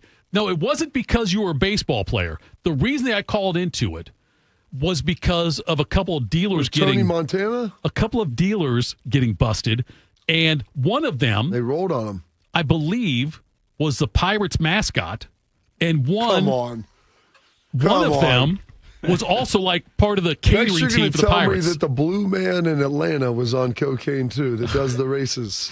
I don't think Chief Nakahoma ever got busted, but I'm just saying. Because he had that peace pipe. He had good cover. I think he also got put some- grandfathered in. Put some crack rock He got in there. grandfathered in and because call of it a that. day. Hiding in his teepee. Right, he was allowed to do it there. It's a certain. Chief Nakahoma. I love that guy. Did you ever see him, Bob? I'm gonna have to go back. He and had his look own at it. tent. He did out there in the bleachers. outfield, yes. And he would. Bobby, I told you Didn't they have before. that big one though in Cleveland Muni? At least it was there in. It was there for Major League. Or some sort of. Yes. Yeah, that's exactly what that's it what it was. Yeah, so, yeah, and. He's the one who would come out on the mound before the game, before the visiting pitcher, do some and he would smoke over. dance around it and try to put a curse on the mound. Gosh, this is beautiful. America was different back then, Bob. Yes, it was. Chief Illini was galloping on his horse in Yes, that's Champaign. right. Yeah, but that's like an iconic image, like the Seminole for Florida State. Not I think so, not too, some but- guy who's probably not even Native American. Nakahoma. Nakahoma with a made-up name. Dancing I think it's his around given name. and living in his teepee. Ironically, If your last name's a Homa, what are you going to name your kid? hit a homer. Yeah. Nakahoma. Nakahoma, that's what it would be. And let's circle back to the drug trial there, Bob. He caught a lot of flack for that. But So he was implicated in the cocaine Keith bust. Hernandez, yes. There was a number of Tim Raines used Tim to Raines slide. used to slide head first because he didn't want that vial of cocaine Yeah, in in his his back back pocket. That was admitted, break. Bobby. Well, That's I what he mean, said. how do you think he got all that juice Hey. to get the steals? It's economical. You see the guys that dip, they've got the round can of Skol in Yeah. their pocket. Back in the day, Bob, we used to put the vial of cocaine back there. That is pretty awesome. Yeah, I so mean- that was in 85 that happened when they had the trial. So he was already in Cincinnati when that Yeah, happened. when the trial happened, yes, Gosh, sorry, Cincinnati, I yeah. thought he was with Pittsburgh. No, it was 85 when it. I mean, when he did it all, it was in Pittsburgh. But yeah, 85. Dale Berra, Lee Tunney. I don't know that name. Lee Greenwood. Lee Greenwood, maybe. He's proud to be an God American. bless the USA. He would like to have the 4th of July every year on a Friday is what he'd like to have. But anyway, Parker, though, Bobby, had a great career. And if you ever want to go back, not that you'd want to go back, if you're going to go back and watch the 1979 All-Star Game and the throws he If made. you're telling me that there's dudes snorting coke playing in these games, I mean, Shocking, right? I'm all into this. Bobby, go back and watch. It's a highlight. You don't have to watch the whole game like I would. You can watch just the highlights of the 1979 All-Star Game where he threw out 2 runners, one at third and one at home. And the Cobra had a gun. Cabretti? He had a gun, Bob. He doesn't know what Nighthawks is. What's Nighthawks? Cobra, Stallone. Oh, you know what? That's where he's got the glasses. With Billy D. Williams. He's got the sunglasses, right? Billy D's the best, yeah. Is that the one with the Cobra. opening scene where he goes in there and there's like a hold-up or something going on? Yes, that is it. I've only seen the first scene. It's amazing. Gosh, good job on you with that, Shark. Not me. Well, the fact that I you were knew able the to kind scene. of pull in. The scene, though, he pulls The up scene that was pretty good. that convenience store, and they're Yes, out front. they're all doing and that. he just they've got some sort of standoff, and he just walks on in and just You starts remember going. at the end, he's doing dishes? Whoa, He's got his let's not back- spoil it. He's got his back. He's wearing like a dress and an apron and everything, and it's Stallone. Mm-hmm. He thinks it's just a little old lady doing dishes. You remember Doc, who won the Doc Doc Ellis. Not Doc Ellis. Doc, who won the... Doc Ellis pitched a no-hitter. Yes, LSD. On LSD. Right. You know, Doc Ellis also then in a game later on. And we're complaining about guys using steroids. I mean, what are we talking about? This guy... This seemed like the golden area of baseball. Oh, yeah. It was. Doc Ellis against the Reds one time What year hit was like that? the first... Well, he threw the no-hitter in like 71, I think it was. But a few years later... You wear a headband like Jimi Hendrix? He didn't do that, but that would have been great.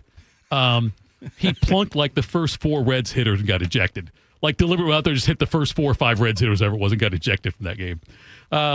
Doc, who recently won Holiday. Yeah, Good. I like him. Rest home. Who recently Speaking of drugs, who recently won the Roosters gift card. Oh, Doc. That Doc. Doc from Arlington? Yes, he texted Dublin. me. No, Arlington. And just said, "This is a great show today, mate."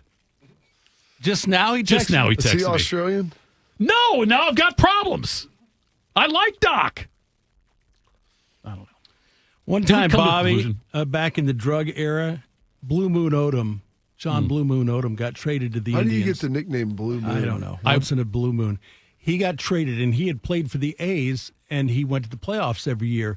So when he went to Cleveland, he said, "I need to get a raise." And Cleveland was like, "Well, you're already under contract." And he said, "Yeah, but I'm not going to get any playoff money in Cleveland, so I want playoff money That's fair. included in my contract." I like Legit. that. You know He what? made one start for the Indians, and they traded him. Bobby, Blue Moon might have been under the same the guise of when Charlie Finley, he paid his players to grow facial hair and to grow longer hair also. He wanted to look like a ragtag group of renegades and ne'er-do-wellers. And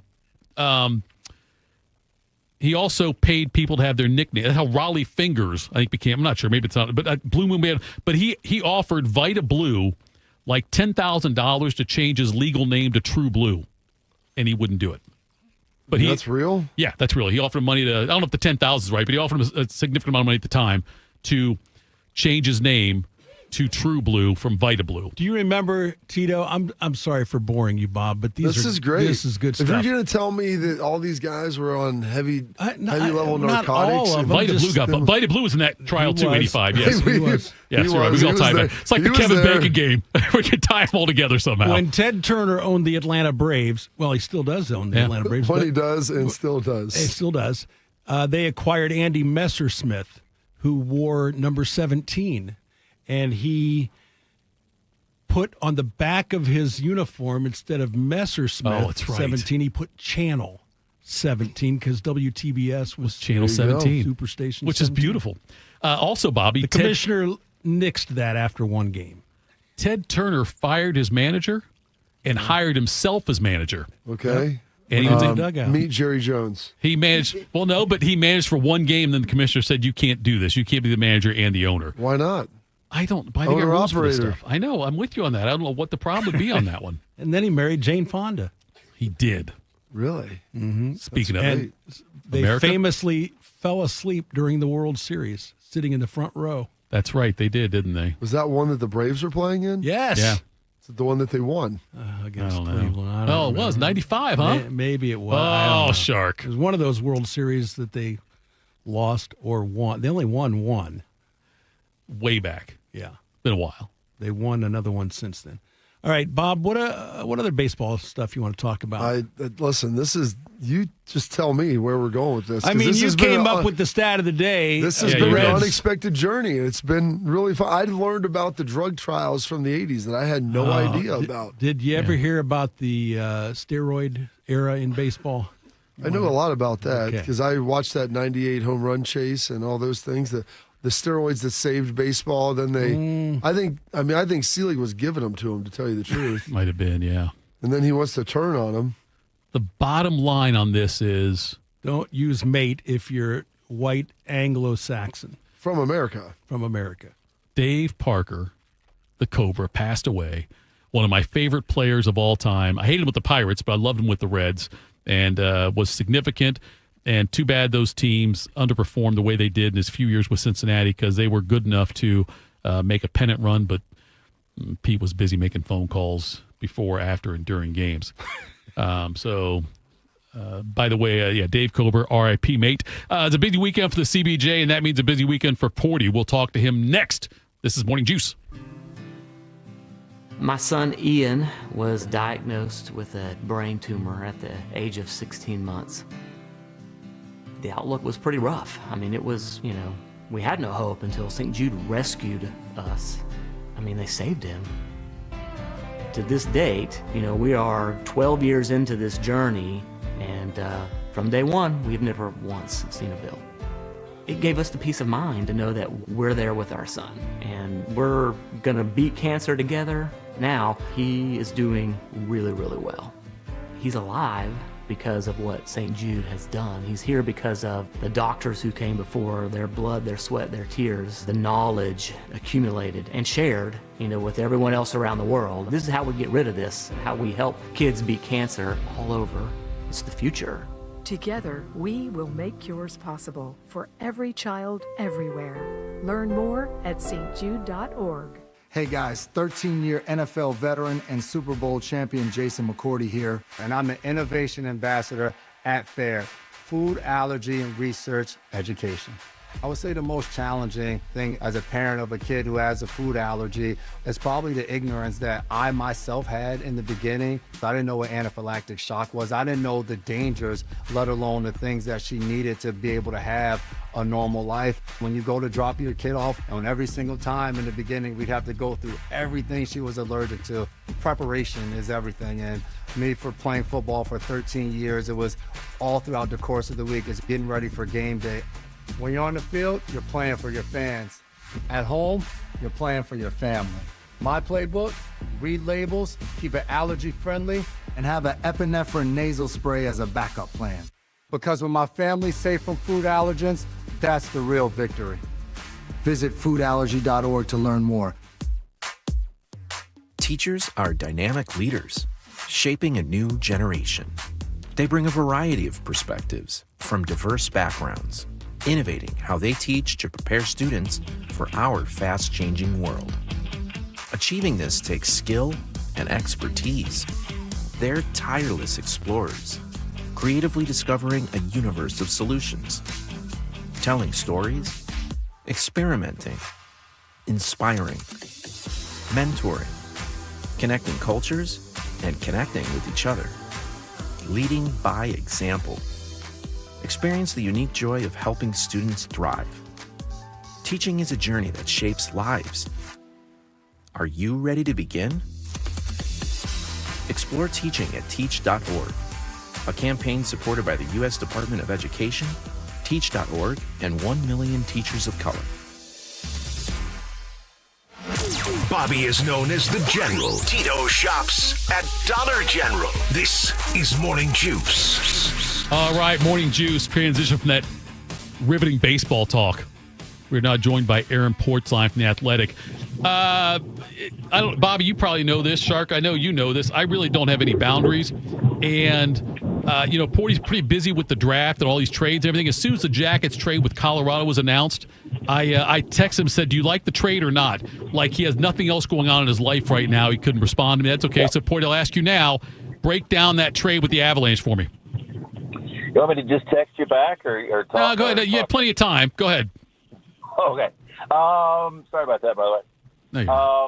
No, I like it. I mean, listen, they're better. Their bottom nine, I think, is better. A big part of this, of course, is if Miles Wood can bounce back. I think we all know who Charlie Coyle is. He's one of the most consistent players in the league. I mean, kind of a lock, really, to score between 10 and 15 goals, maybe a little bit more than that he did last year. Big guy, right shot, right face-off guy, which is what they really, really wanted among their centermen. And, yeah, I think to me, if this is a good trade or not really hinges on if Miles Wood can get back to being Miles Wood, which is the sort of 300-mile-per-hour player who can be disruptive on a forecheck, high energy, not just a big guy positionally sound, but can really be can mess things up a bit. And they felt like they needed some of that. A lot of guys were that intermittently last year.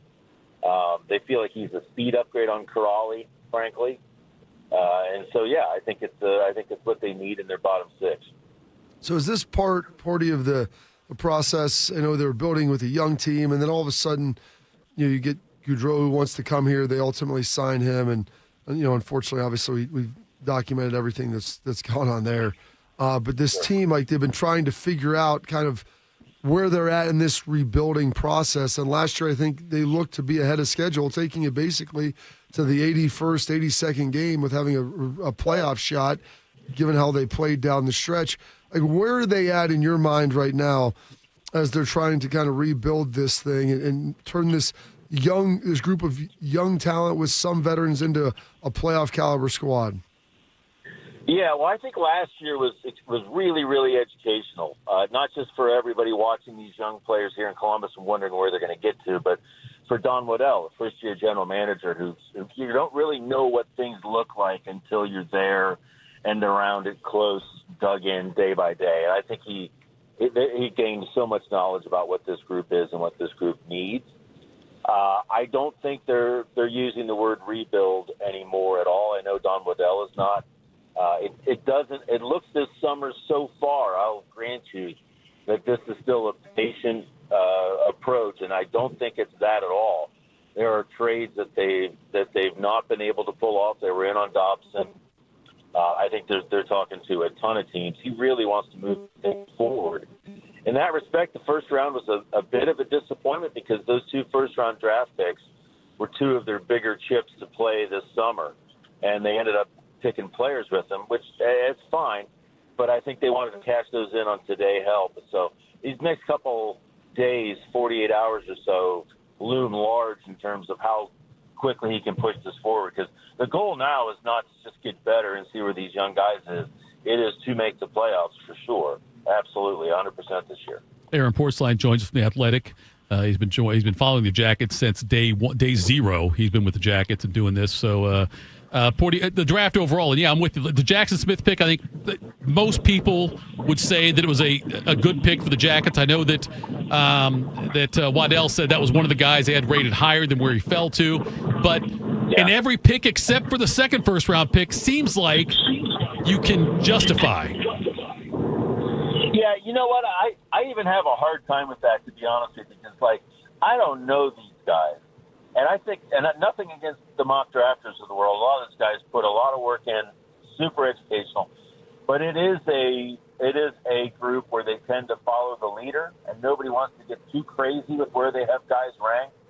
I can tell you from previous years, excuse me, that there are teams that have, there will be a mock draft with somebody, a bunch of guys, honestly, in the first round that an NHL team doesn't have on their board anywhere, right? Like, it can be 70, 80, 110 spots off, and it can even be not even on the board kind of stuff, which is wild. Don Waddell said, and I'll leave it to you, it's hard for me to believe, I'm not saying he's not being truthful, but it's really hard to get your arms around, that the first 3 players they took, so we're talking 14, 20, and I believe 76, were all in their top 14 players in their overall master board list. That's wild. I don't know these guys. I'm not smart enough, certainly, to say in the 5th round that's a good pick or a bad pick. I'd rather have the longtime hockey players and professional scouts go with that. There's a ton of promise in there. I love the draft because everybody comes away from it feeling that they got really good players. Blue Jackets are no different. But the Jackson Smith kid's probably 2 years away. He's going to Penn State in the fall. The goaltender's 4 or 5 years away. So these drafts, as fun as they are, they're best judged probably a few years down the road. So what else does this team need, Porty, in your opinion, to begin to take that next step? Yeah, so they got to figure out what they're doing on the back end. They signed Dante Fabro yesterday. That makes, I'm sure, them feel a lot better going into free agency, wanting one defenseman, not thinking that they may need 2. See where it is with Provorov. My sense, even as of yesterday, is that they weren't really moving forward on something. That tells me that Don Waddell is hopeful that he's got something else cooking. I don't know if that's Rasmus Anderson. I don't know if that's Bowen Byram. I think that's sort of the focus right now is on defense. The other thing to keep in mind is, in order for a player to be bought out during this window, and I'm talking about Elvis Merzlikins here, the Blue Jackets would need to have him on waivers by today. So if Elvis Merzlikins is not on waivers today, then you can assume he is not part of this first buyout window. The second buyout window deals with arbitration hearings. So this is really the opportunity for the Blue Jackets to make that move if that's where it's going to go. Not saying it is, just saying that's when we'll get the indication. The arbitration hearings, how does that work if they try to buy him out then? Well, yeah, so the only way it relates to him is I'm saying the second window, you can put a player on, you can buy out a player's contract if there's an arbitration finding for another player that you lose that alters your cap window. With the Blue Jackets, they would put Merzlikins, just again, theoretically, put him on waivers, make him available to the rest of the team, rest of the league, sorry. If nobody claims him, then they can buy out the contract. It's 2 years, so it'd be a 4-year buyout at 2/3 of his remaining money, which is $10.8 million on the salary cap. I think it's a little less than that salary-wise, but so they'd be paying him off for the next 4 years at less than his full contract. Are you going to be surprised if he's on the team after? If he's not on waivers today, are you going to be surprised by that? You know, it's weird. In the broad sense, I will be, yes. But as it gets closer to this, and now we're down to the final day, I think you start to think, it's possible he could be around. This is the second season in a row that we've left thinking that probably cannot be maintained, that whole situation. I do think they want a fresh start there, but we'll see. Today will be very telling on that end. It's very interesting when you start looking at that, and if he's not on waivers today, yeah, options then, I mean, the trade value there, they'd have to eat, I would assume, a large portion of that contract to be able to get it, to move him. Is there any, I mean, is that a viable possibility, or would you just see him being potentially on the team for this 25-26 schedule? Yeah, I mean, to me, the trade window is, I find it hard to believe there is one because, Bobby, how guys are, but these guys are known around the league, right? There's really there's no secrets. Players move, coaches move, all that. I've been told there is a trade market. I'm not sure if that's still the case after the events of the last few days. So to me, that's not a reasonable, predictable avenue for them to go with this. And honestly, if there were one, I think it probably would have been done by now, but things can change as the summer moves along. I just feel like that's a situation. Tarasov's been traded, nothing against him. I just think the team would really benefit, and I think they know this from a fresh start on that end of the dressing room all around. Jet Greaves is going to energize a ton of players here. Probably wise to think of him as a backup with a chance to be more than that this coming season. But a veteran player back there with Jet Greaves, I think, would infuse a lot of energy into this group. Porty, this Jackets history, we've seen a lot of goalies that have had their kind of hot beginning and they're a great name, sometimes even sign an extension like Swiss cheese Steve Mason, and then they just fall by the wayside. Do you notice any kind of common thread among the ones that have succeeded? Well, to me, it's such an interesting position because it really is. It is the closest thing that hockey has as an equivalent to quarterback. Like, you have to play the position well. Obviously, all of that has to be there. But you have to be like a foundational part of everything that's done with that team. That's the one guy that you're going to have off nights over the course of 82, soon to be 84 games. I get that. But that's the guy that has to be prepared, controlled, predictable. That's the guy you get behind each night. And I think, and I've said this before, this isn't new, there's so much talent in Elvis Merzlikins, so much talent. We've seen that, especially early in his career. It's the other part of this that he's 31 years old now, guys. This is not a young player who's still growing into the position. And that's why in some sense, again, we're 24 hours away from free agency and him likely being here if he's not bought out. So I guess we except that, yeah, it's a possibility, as the Blue Jackets have said all summer. On the other hand, I just find it hard to believe that that's not an upgrade they make this summer. Who's aged worse, Elvis Presley or Elvis Merzlikins? Well, Elvis probably. I mean, that jumpsuit was hanging on for dear life, boys, a couple nights in Vegas. It was so tight, though, Porty. It was a look, man. It was a look. But Elvis is, yeah, I'll stop there. I'll say Presley aged worse. Okay, that's probably the right answer.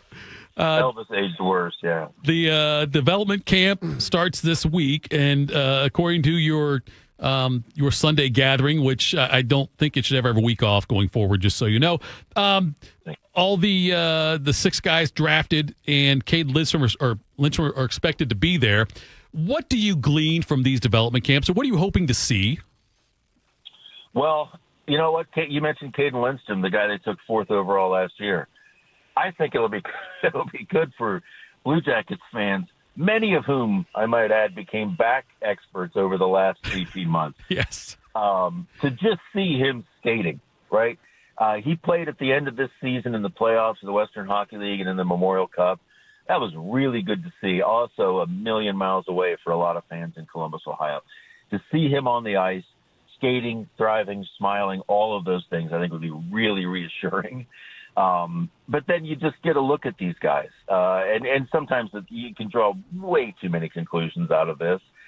It's more just, hey, look, hockey in the early July, like how great is this? And they get to know each other. And those friendships are still alive today with many players in the Blue Jackets dressing room. So you're building something, even if the fans in the stands can't quite grasp that at a close-up range. Porty, you deal with a lot of international players. You meet people all over the world. You travel all over for things as well. If a truly blue blood American person calls you mate, does that bother you? Not in the least. Okay. Not in the least. Okay. It makes me uncomfortable. This is Shark's final week, your last time with him on the show here. Are you like me? Do you remember being 5-6 years old listening to Shark on Stump the Shark? Oh, 100%. Yes. I mean, Tito, we're getting old here, brother. Can imagine for Shark. And Shark, honestly, has he asked if has he gotten permission to do this? Oh, no. He did it on his own. Did he not Renegade. saying this? Is he able to just leave like that? Is it up to him entirely? He's saying because he's 65, even though we've tried like hell to keep him around. It's not like you guys work. That's fair. That's fair, Porty. Now you sound like my kids, Porty.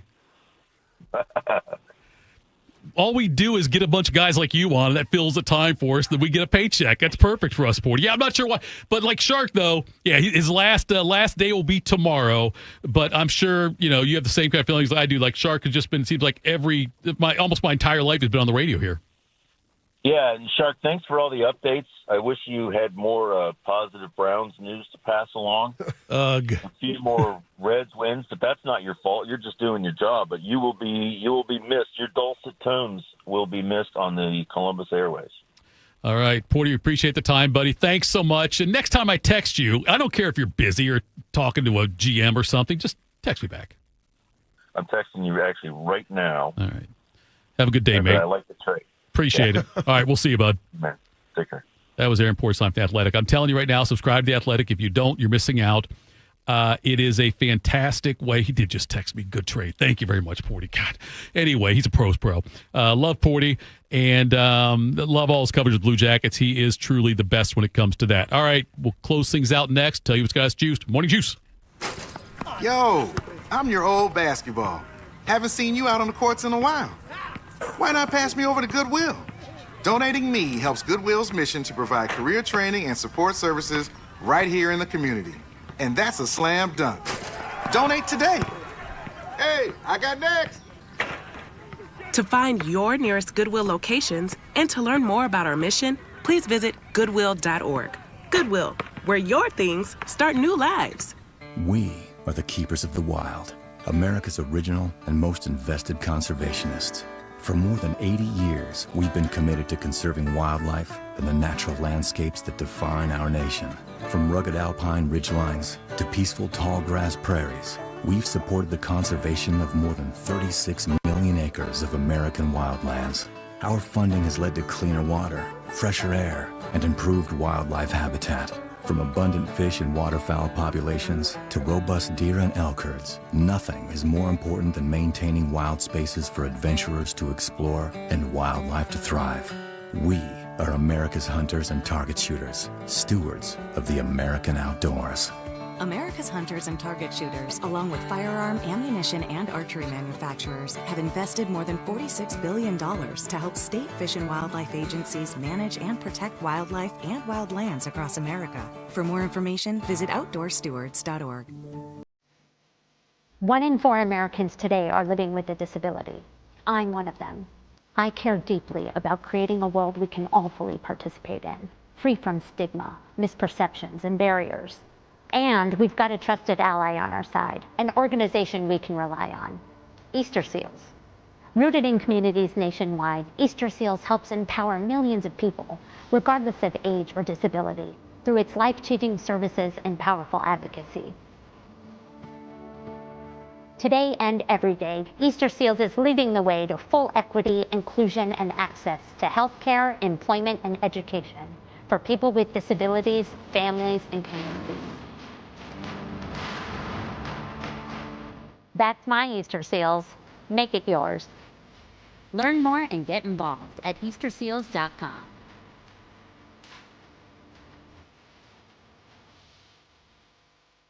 Lexi spent more than 6 years in foster care. Before I was adopted, I felt alone. With help from the Dave Thomas Foundation for Adoption, Lexi now has a forever family and the foundation for a bright future.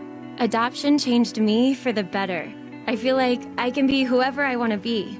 You can help find permanent homes for children still lingering in foster care. Learn more at davethomasfoundation.org. Attack and dominate. You're locked into Morning Juice. Sponsored by Riverside Bank of Dublin. Here's Bobby and Tito. Final segment of the program.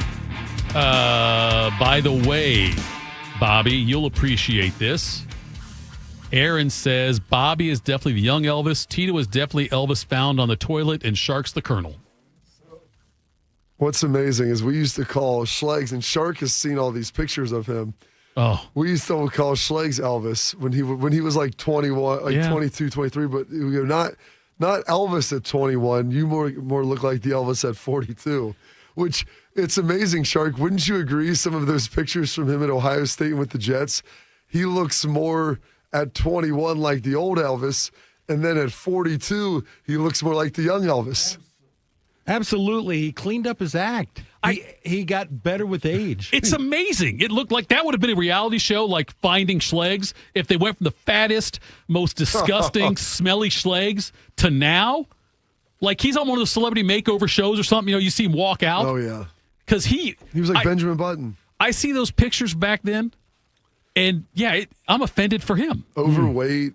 Oh, he was always have a shadow, just bad hygiene. And now I'm like, Schlegs, you've lost like 30 pounds of fat. You're generally pretty clean shaven. You have a haircut. Hair's combed. You literally were the reverse Elvis of your life. It doesn't even make sense. Did you talk to him this weekend? Well, because he was driving. I know. Did he make it to Columbus okay? I talked to him when I was driving to Philly, and he was driving to Jacksonville. And then yesterday on my way back, I called him just to see how he was doing, to make sure everything was all right. Oh, he's got some great stories. Because I called him, and then I got hit by a rainstorm in West Virginia. And you know how terrible. I was trying to explain to my son how terrible the roads are outside of Ohio. And I couldn't see anything. I was in my truck. I just got it from Jermaine over there, and I'm trying to figure out. I didn't know how to change the defrost to get it on because the rain's coming down. Like, I can't have any more fog on this thing.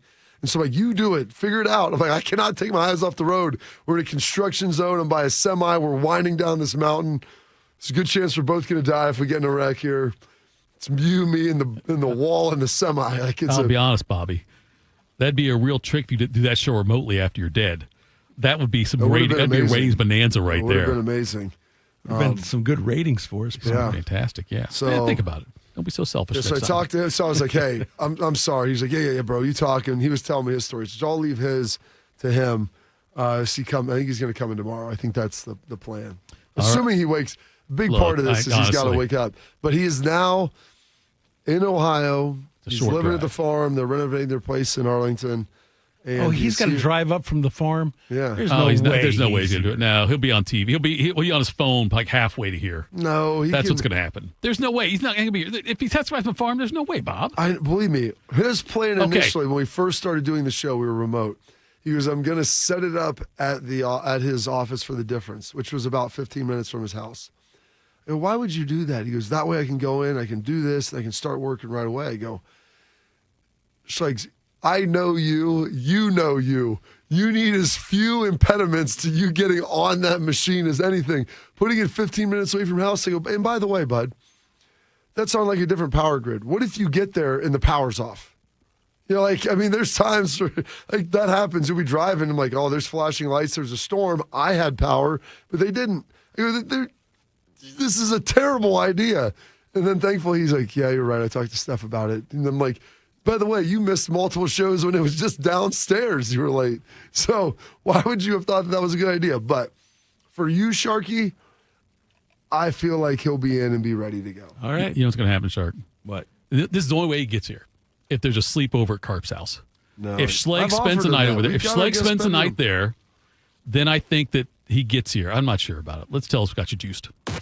What's got you juiced? Sponsored by Billiards Plus. Find your next grill and everything you need for the master griller. Billiards Plus on Dublin Center Drive in Dublin. Okay. I think it's Monday. Last time I checked on this date in history, which probably means This you're going date- first there, Bob. Yeah, but I told you that on this date in history. Yes. Yes, it is Monday. Great weekend. I was out in Philadelphia with Colin, so we drove there, drove back. Favorite Carpenter. We took a bunch of 6th and 7th grade boys down to Independence Hall to see the Liberty Bell, see the place where they signed the Declaration of Independence. Asked them why they think they called it Independence Hall.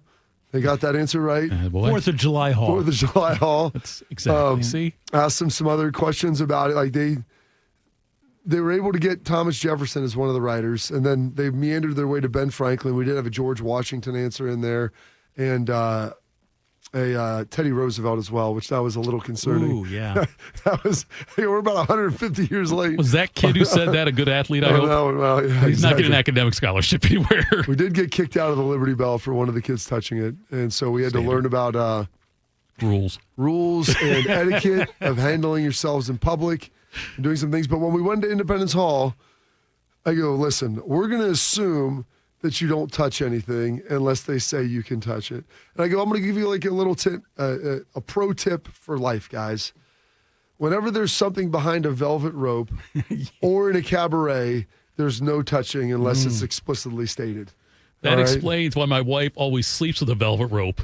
Then that might be a very good I thought it was point. something else, but I guess thanks for clearing that, Bob. But the one good thing was they went 2-1 in pool play. The one team they beat was like out of Connecticut and Long Island, and it's awesome. If you're ever playing lacrosse, you play against these East Coast teams. These dads, they are intense, and it is fun. It is some of the best parts of America, and especially when they're losing to a team from Ohio. So they lost 9-2 the first night. The second, we got to play them again in the semifinals. Won our way into the bracket. And played them again. It was 5-4. We were up in the middle of the fourth quarter, and wheels kind of fell off. It was our third game of the day. They had a bye, and we were getting a little tired. But the boys played really hard. It was very proud of them for just the resolve of playing a team that had beaten them pretty good the day before, and them coming out and playing with a lot of intensity and passion. And then my wife was in Indianapolis with her, so we had both directions on I-70 covered. When my son asked if we would be passing through Indiana, then we had to do I said, what are the 5 states that connect, touch Ohio? We're going to talk through this as well. My daughter, they ended up winning in overtime in the finals. And she played very well as well. And so they got home, and that was exciting for them. So a very successful weekend is kind of wrapping most of that up here before the 4th of July. Moving forward, talked to Schleggs as he was traveling and traversing the country. That was a lot of fun. As well. And so that had me juiced. And then today I'm getting a chance to go up and play a double eagle with the Ohio State baseball NIL event. Got a text from my dude Swish, who wasn't there last year, but he is here this year for it. So pumped to go see him and some of those guys up there and have a good time with Coach Hare and everything that they're doing there. And then, Shark, you pick the Jordan Peterson cut that you want to listen to here today, since I sent you over a couple. A good manager makes himself irrelevant as rapidly as possible. And then he's free to go do something else. That's the payoff. Why would I give up that control? It's like, you want control? Really? How about distributed competence as an alternative to control? That's a good deal. And it also means you have to be very selective in your choice of employees and partners and in the manner in which you structure your deals. And you don't want to get one up on one of your partners. That's a very foolish attitude because, well, they won't partner with you again. And they're certainly not going to give their best once they figured out that they've been had. Pretty good stuff there about managing, dealing with people, and helping to distribute the competence, Shark. That is one of the 3 C's in the triangle of trust, as per Ohio State and Ryan Day. What are the other 2? Character and connection.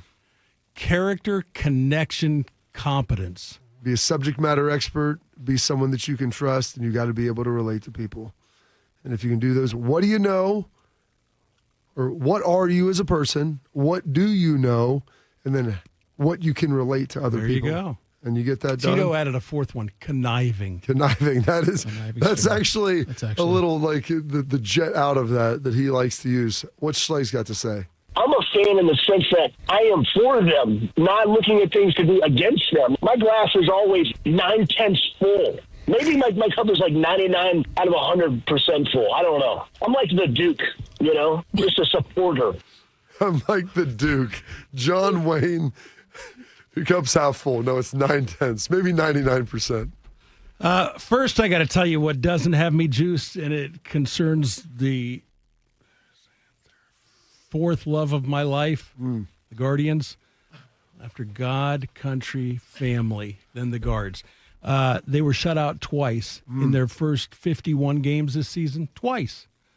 In their last 31 games, they've been shut out 7 times, including twice this weekend against the Cardinals in Cleveland. Now, think about this.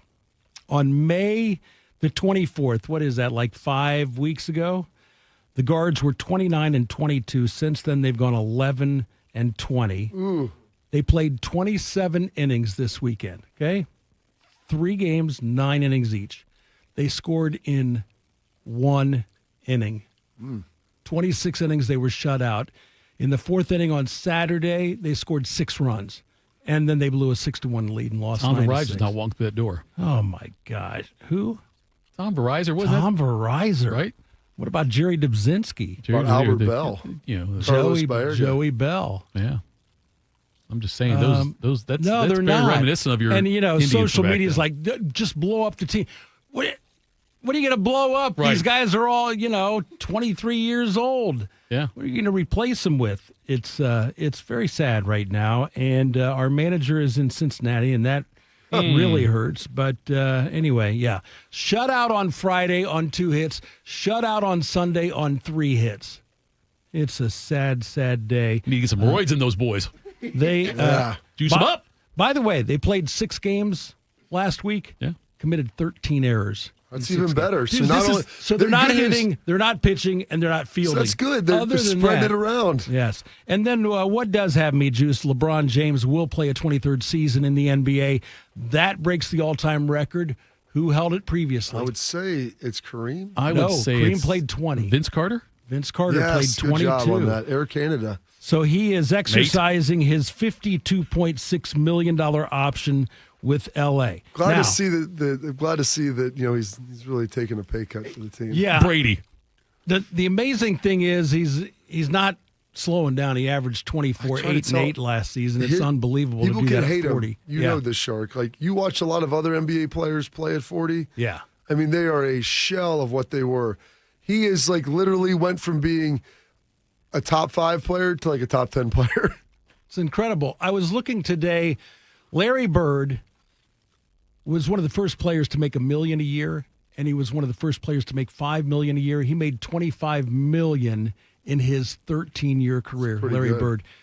LeBron's going to make $52 million in one season. LeBron's 13th year, he was 31 years old. Yeah. Anyway, I don't know why that has me juiced. It just does. Are you a LeBron fan?